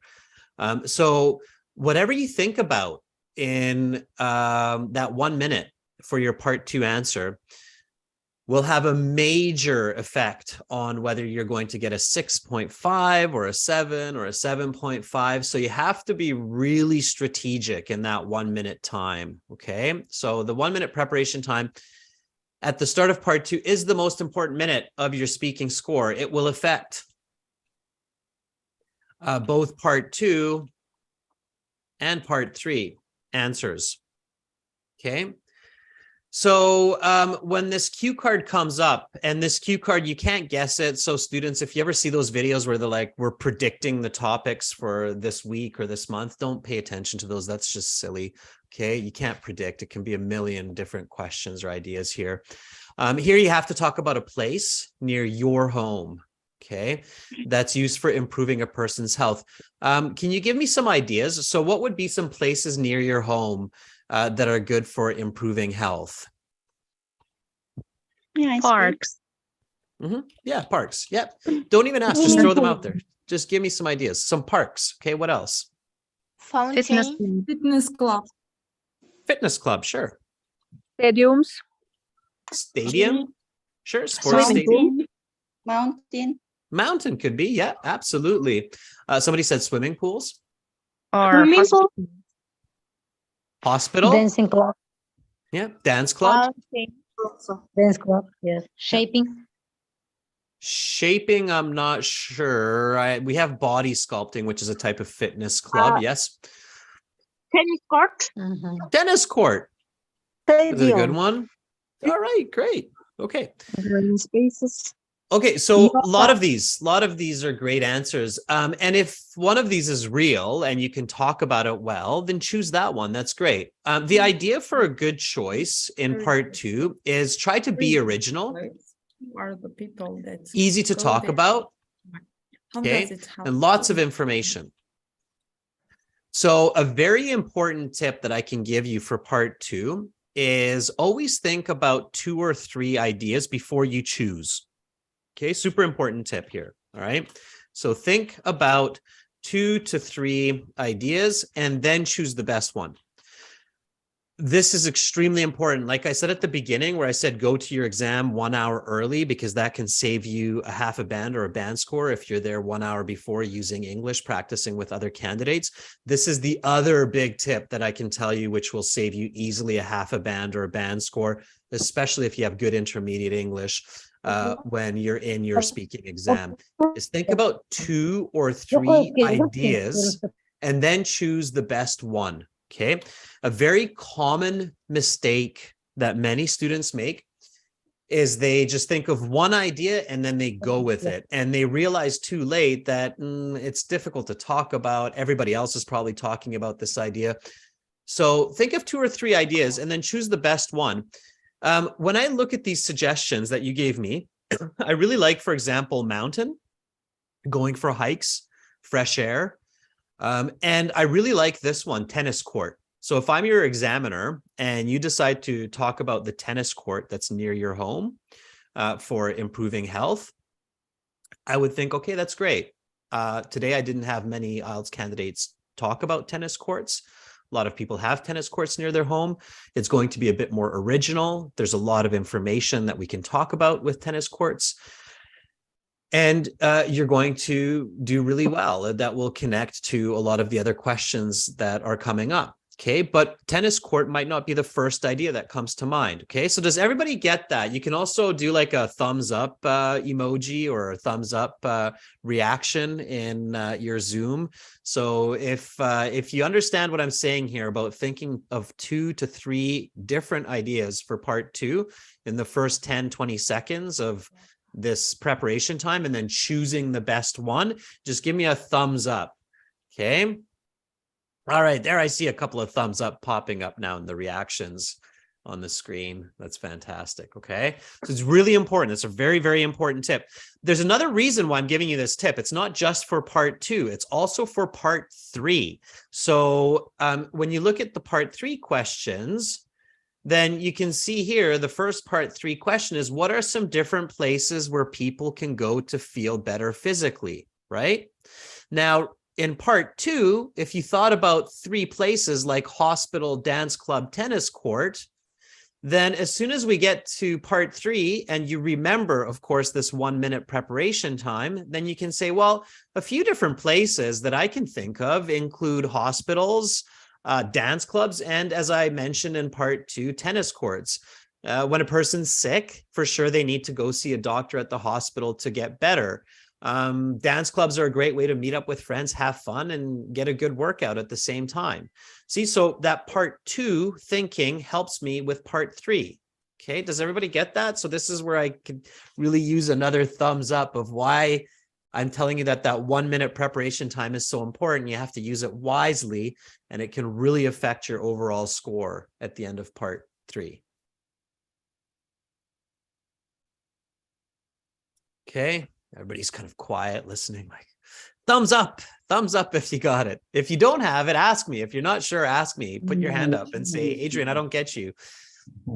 Okay. There we got a thumbs. Yes, Shardor, thank you. Shardor's like, we need some thumbs up, people. We need some thumbs up here. Go. Go thumbs up. Exactly. All right. Okay. So, sorry, go ahead. Somebody have a question? I'm not sure, Shardor, is that you annotating on the screen here? If yes, please remove it if you can with the delete annotations. No, it's not me. I'm again lost my host. I'm not host anymore. I don't know how to change it. Navruz, Khairullah, can you please make me host? Navruz, mana host qilib qo'ying. How did that happen? How did you lose the hosting stick? Yeah. What's going on? No, I lose. I lost it. Yeah. All right. Can everybody still see me? Because I don't see my camera really, but hopefully we can see you. We can see you. Okay. All right. Great. Okay. Now I am host. Yeah. Okay, good. All right. Now you can probably remove those annotations. Somebody removed it, which is good. All right. I don't mind this little green one here. It's kind of on the side. So it's not really distracting, but that big circle one in the middle, that was not so great. All right. Yeah. Okay.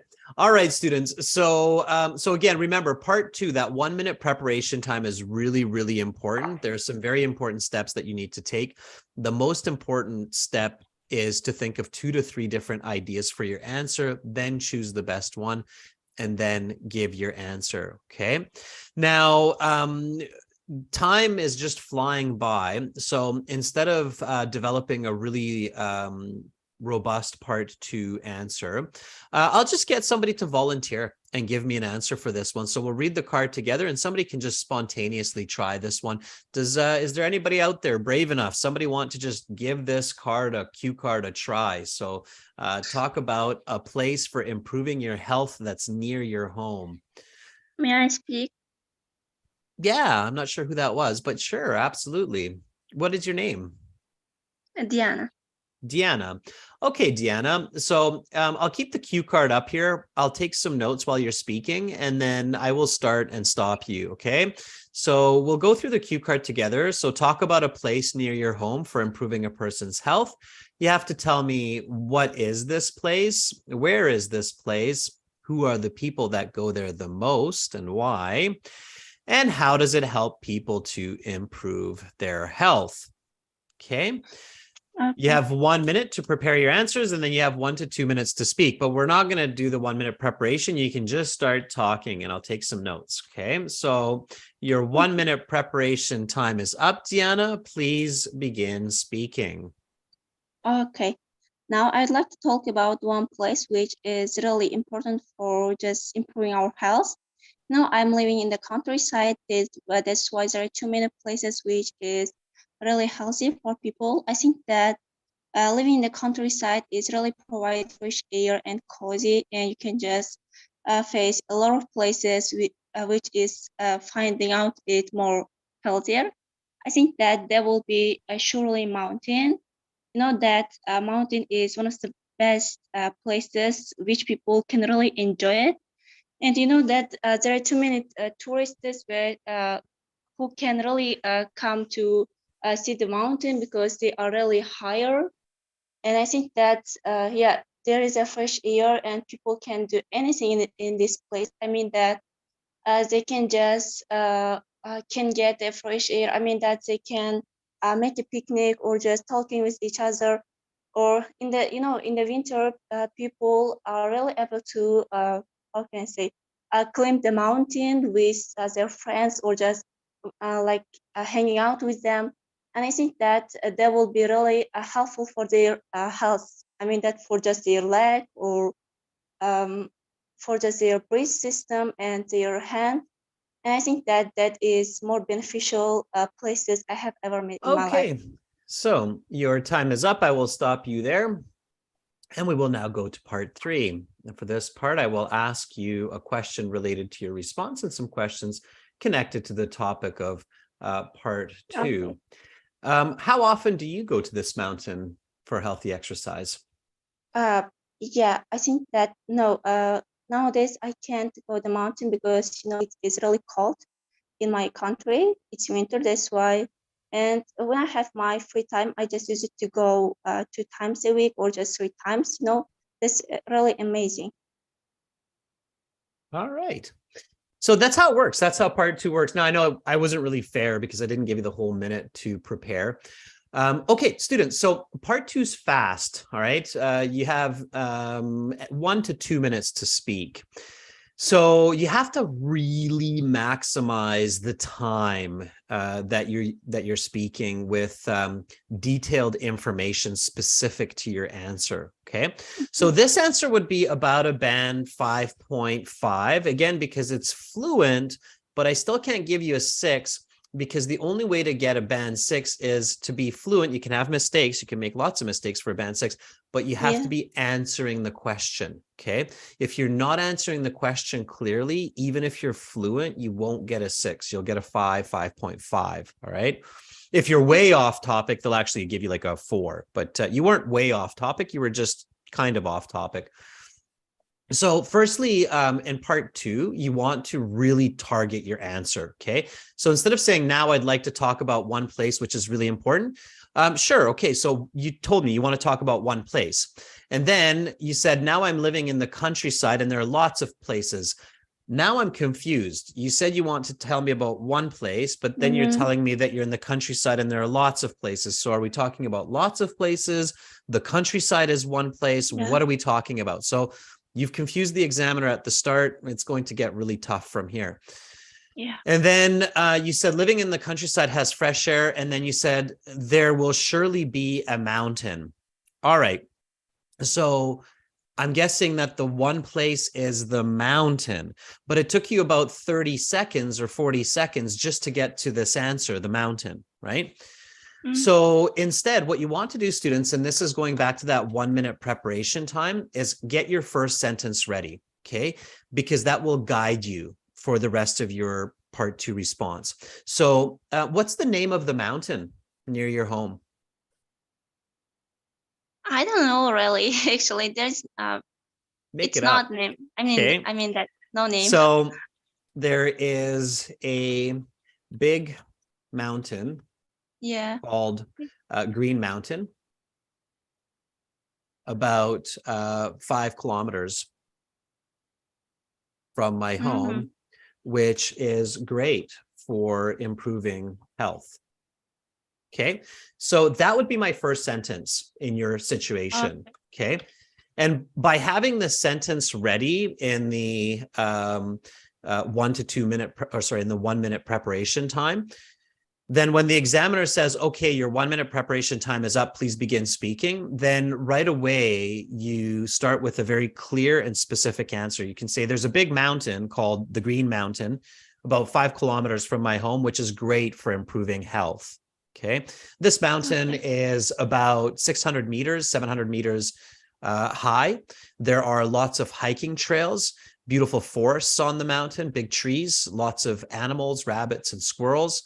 And I can go there every day for exercise. In fact, I go there usually in the mornings for a jog.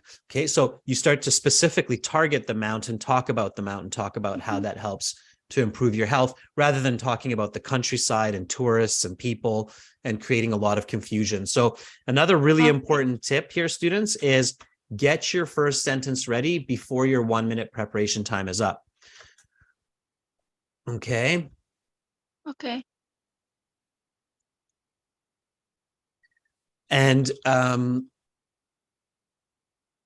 And make sure that that first sentence targets the answer very accurately. The topic question here, right, is talk about a place near your home for improving a person's health.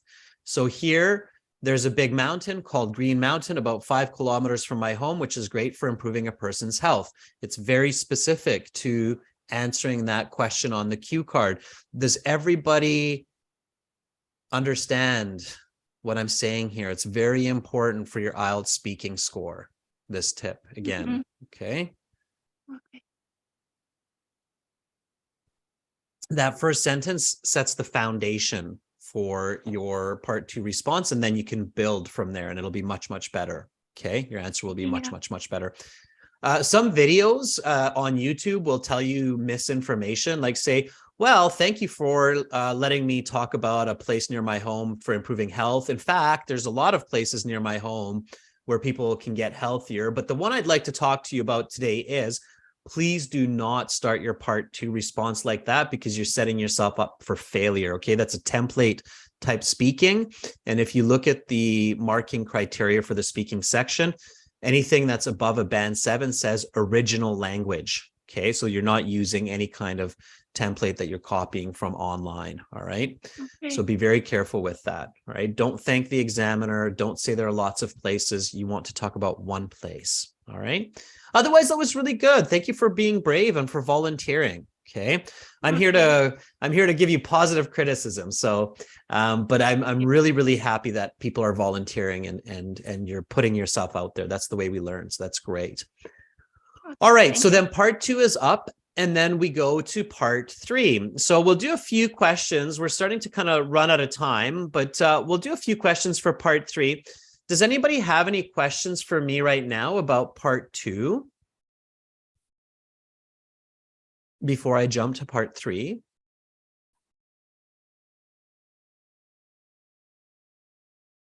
No questions? I don't see any hands going up. So we'll just go to part 3.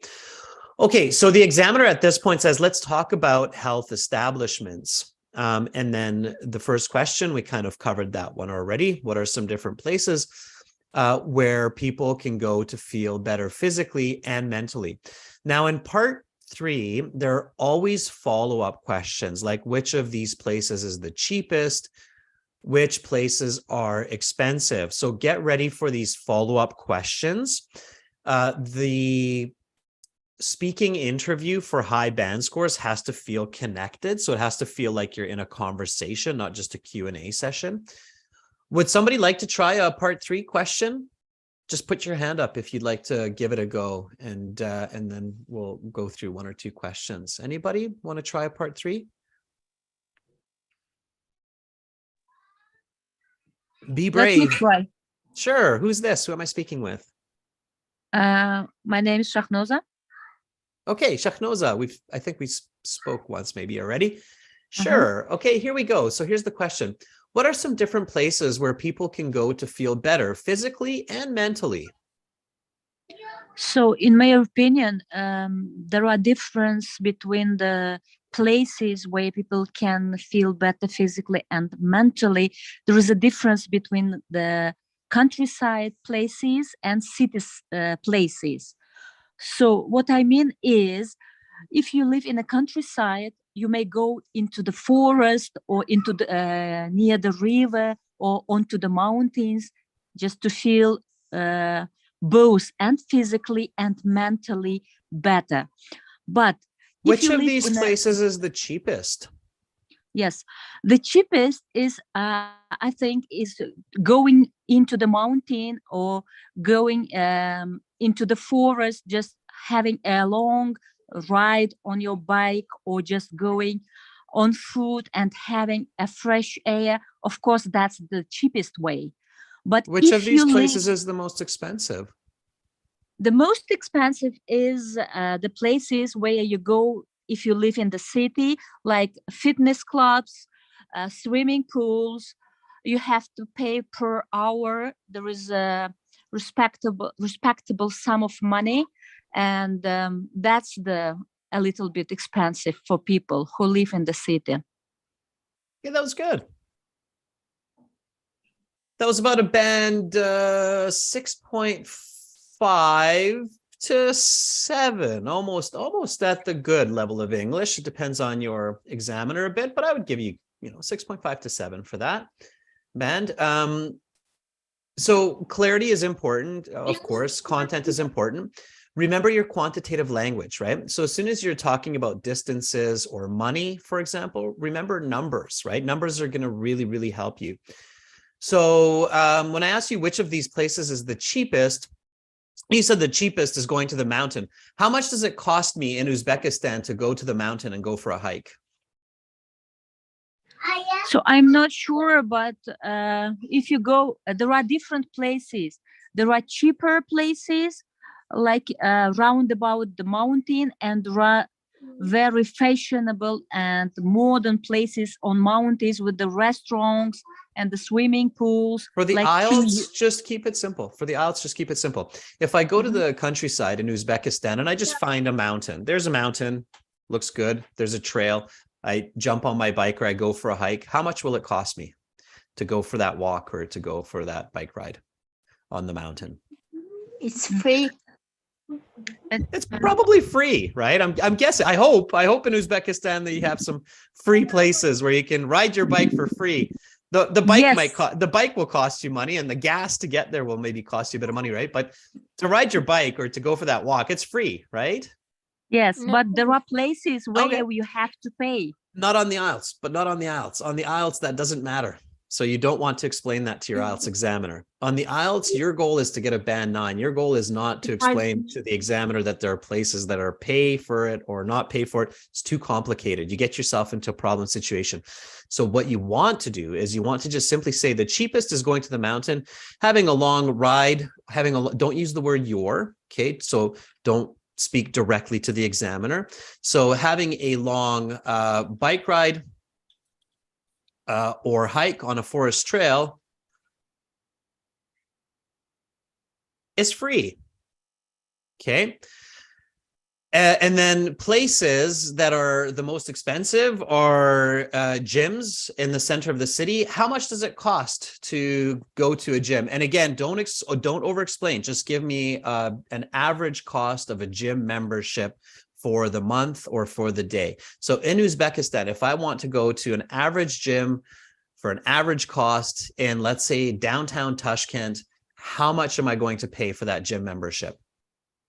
$5 or $6. Go for it one more time, please. $6 per day. $5 or $6 per day. Okay. Yeah. All right. So that's all you want to say. The places that are the most expensive are in the city. Going to the gym in downtown Tashkent is about $5 to $6 for a day pass. Okay. So that would be your answer. All right. Again, IELTS, you want to have confident language. Don't use language like could be, maybe. Don't give a lot of information. Like, don't say, well, some mountains are free, but other mountains where there's a lot of amenities could also cost you. So don't explain all that, because then the examiner will interrupt you. Notice how I interrupted in this case.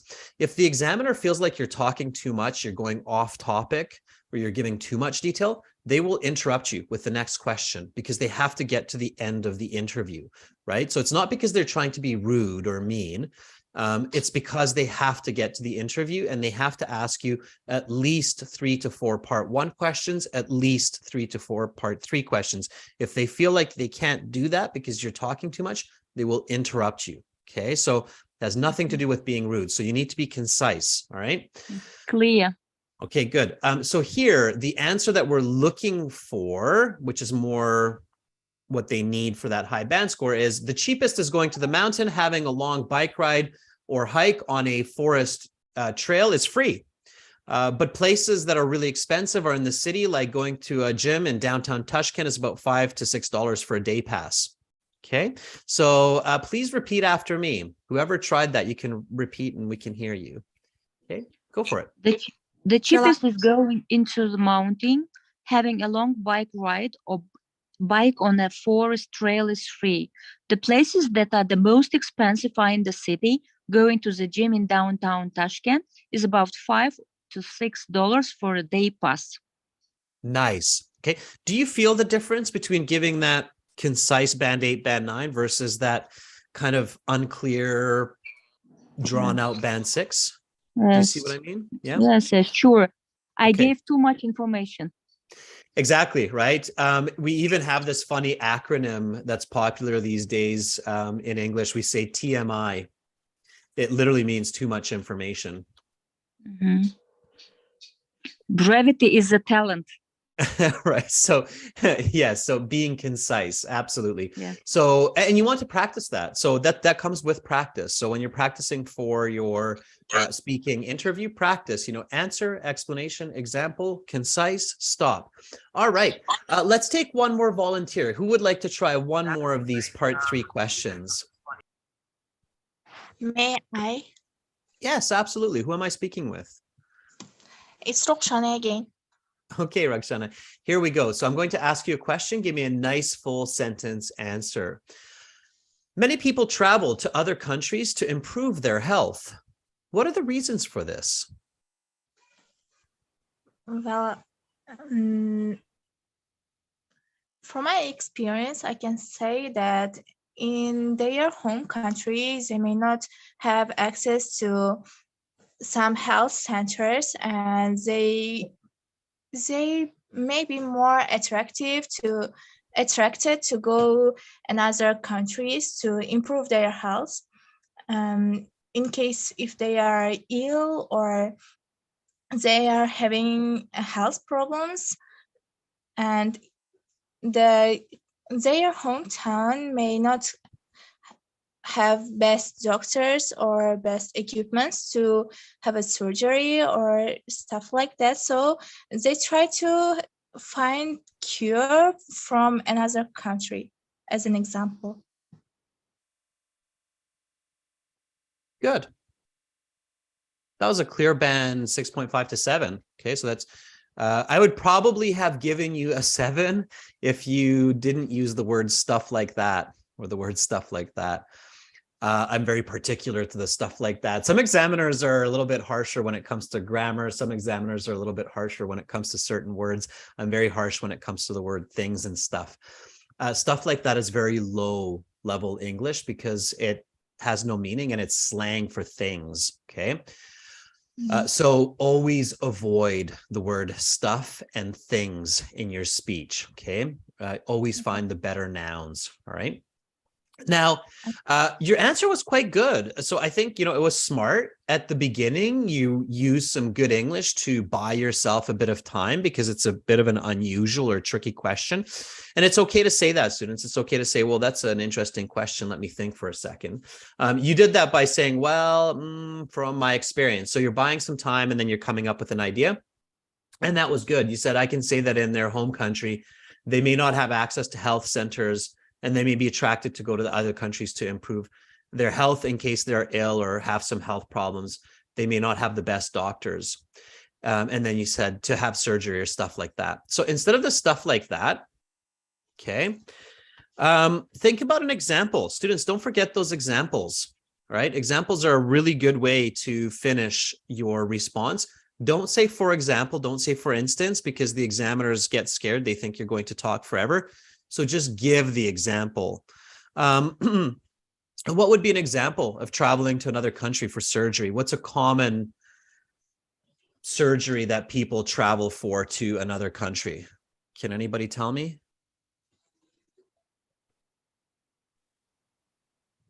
You can just imagine it or create It might it. be lung cancer. Okay, so treatment, sure. That's not the first one that comes to my mind, but sure, treatment for lung cancer, sure. Okay. Liver transplantations. Organ transplant or liver transplant, not transportations. Yes, liver transplants. Okay.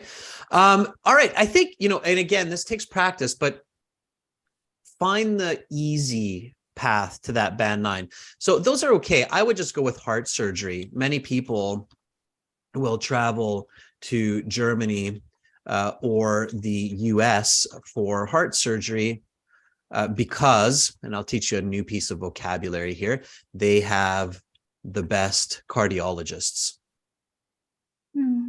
Okay. Okay. Cardiologists are those heart surgeons. All right. But if you don't know that word, you can say heart surgeons. Okay. So that's the easier path. And then that finishes that answer. Okay. Can you repeat after me? Well, from my experience, I think people travel to other countries because they find better health centers there. So if they have problems and need surgery, they might travel abroad. Many people will go to Germany or the US for heart surgery because those countries have the best cardiologists.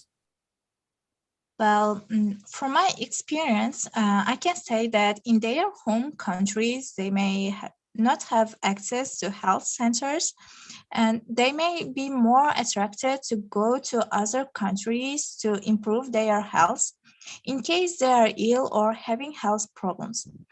They may not have the best doctors to have a surgery. Many people will travel to Germany or the US for heart surgery because they have the best cardiologists. Band 8.59. Okay.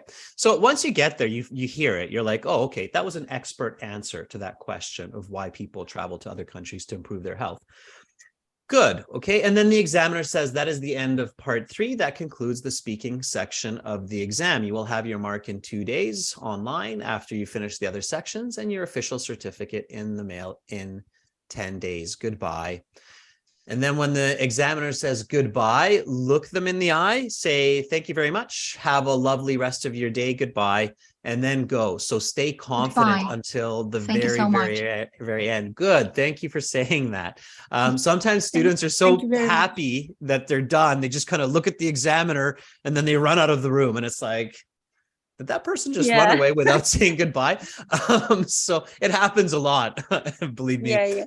So don't do that. Okay.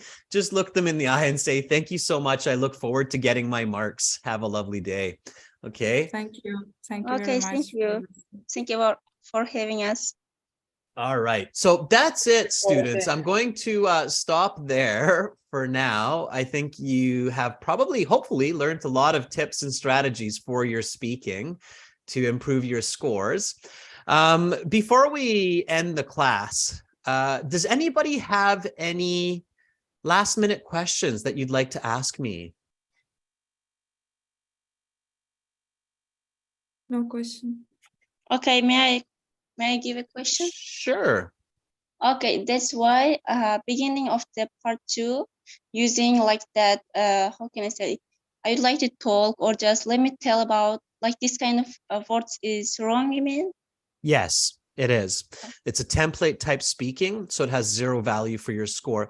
In fact, it has negative value because you're using your time for saying a template instead of saying other information and using other words. that I can give you marks for. So when you say, thank you for giving me the opportunity or anything like this, you're using up your 1 minute, your 1 to 2 minutes to speak. And that's a problem. You want to start directly, okay? The Tashkent General Hospital is just 2 blocks from my house, and it's definitely a place where a lot of people go to improve their health. Boom, you're going right into it. I'm giving you marks right away. I'm like, okay, answering the question, band 9, right? If you're saying to me, thank you for giving me this opportunity, lots of places I can't do anything with my pen. I can't give you any marks for that time, okay? All right, good question. Anything else? What about if I say that there are several places which can I'm asking you be... to, no, I'm asking you the question. It's not actually me. It's the question. The question says, talk about one place. It doesn't say talk about lots of places. It says talk about one place. For high marks on the speaking, you have to really answer the questions directly, okay?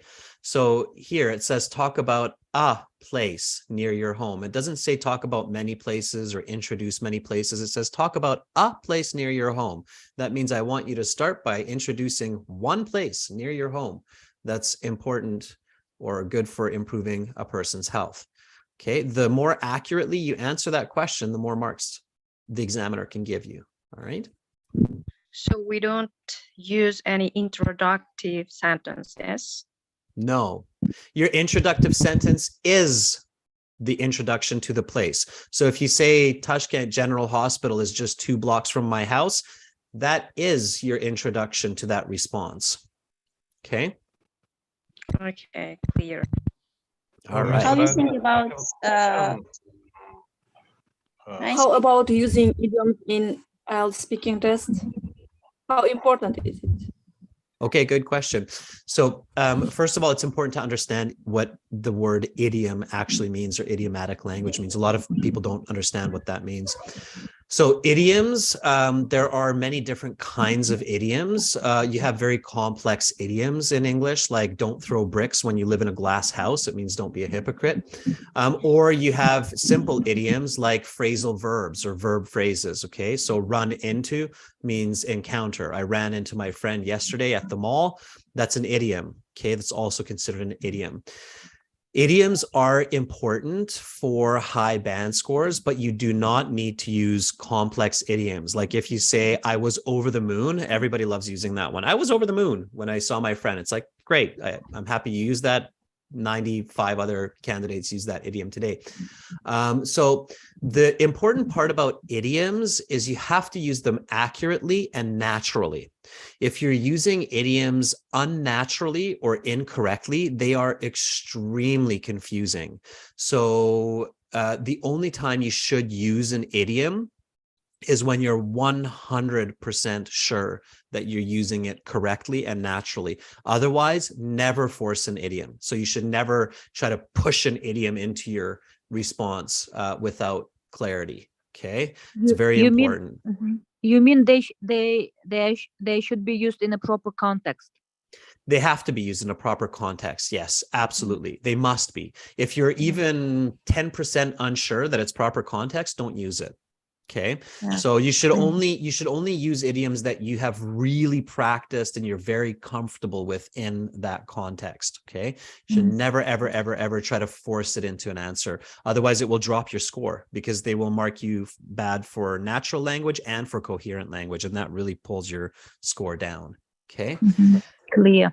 All right, simple. Okay. Just remember, simple idioms also count as idioms. So if you say, I ran across my friend, I came into this interesting object. So if you use just simple phrasal verbs, those will also count as idioms or idiomatic language. Okay. Okay. How do you think about that? I only caught the start of that. How do you think about that? One more time, please. Mr. Adrian, I have a question. Just well, during your lesson, you say that just don't use, for example, just actually, just to tell the truth, in my opinions. You know that most English IELTS instructors always advise us to use it. Is it Yeah. true, or is it possible to use? Yeah, good question. So going back to what I mentioned at the start of the class, I'm both an English instructor, and I look at communication from the perspective of psychology, right? So effective communication. And a lot of the English teachers out there who are or IELTS trainers, they're really looking at IELTS from English, like, English speakers use these leading expressions, so you should use them. Good communication will use leading expressions at times, but controlled. So not just anytime, any leading expression. And a lot of these leading expressions, like honestly, or in my opinion, they're overused. So they dilute the language and decrease the quality of communication. Okay. It's okay to use them at times, but learn to control it, okay? So for example, when you use the leading expression honestly, okay, that expression, or honestly speaking, that expression is best used when there's a controversial question, okay? So let's say that part one is about recycling, right? And then the question is, do you recycle? Okay. Now, in today's world, most people would hope that you recycle, right? But let's say we're not one of those people, right? And I hope this isn't the truth, but here I might answer something like, honestly, I don't recycle as much as I should. As much as I should, because I do not have the time and I don't pay attention.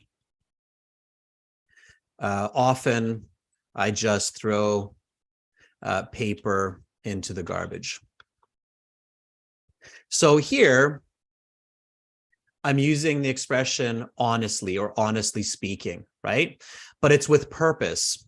If I ask you, what is your hobby? And you say, honestly, my hobby is collecting stamps. That's strange. It's like, why would you say honestly there? It doesn't make sense. So know the purpose, know the use of language, right? And know the purpose and use of these leading expressions.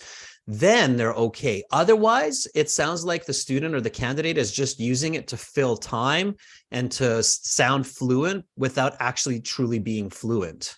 Do you get what I'm saying? Does that make sense to answer that question? Got it.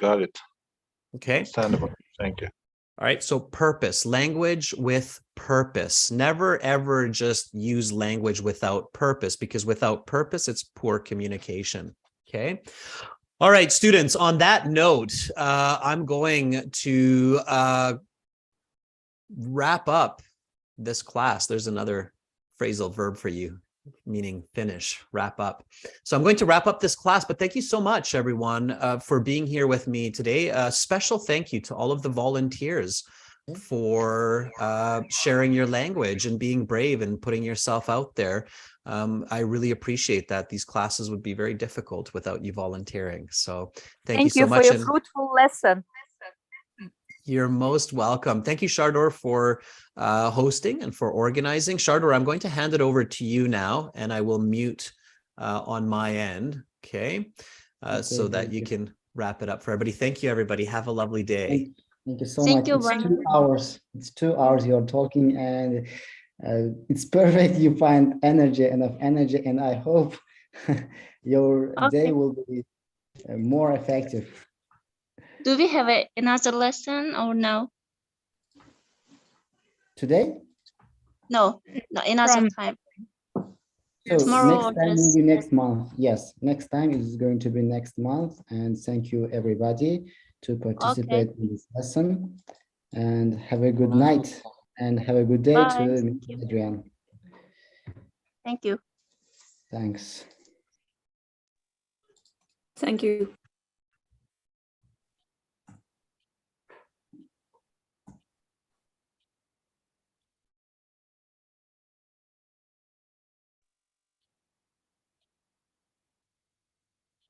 So guys, aniq qilinglar, vaqtinglar bo'lsa YouTube'ga kirib, mana shu videoni topib, like qo'yib, kommentlar yozing. Chunki bu bizani MyTeacher yana ham rivojlanishiga, yana ham boshqalarga manfaatli bo'lishiga yordam beradi. Agar kirib kim like qo'ysa, kim kommentlar yozsa, xursand bo'lamiz va faxrlanamiz siz bizning o'quvchimiz ekanligingizdan. Hammaga omad.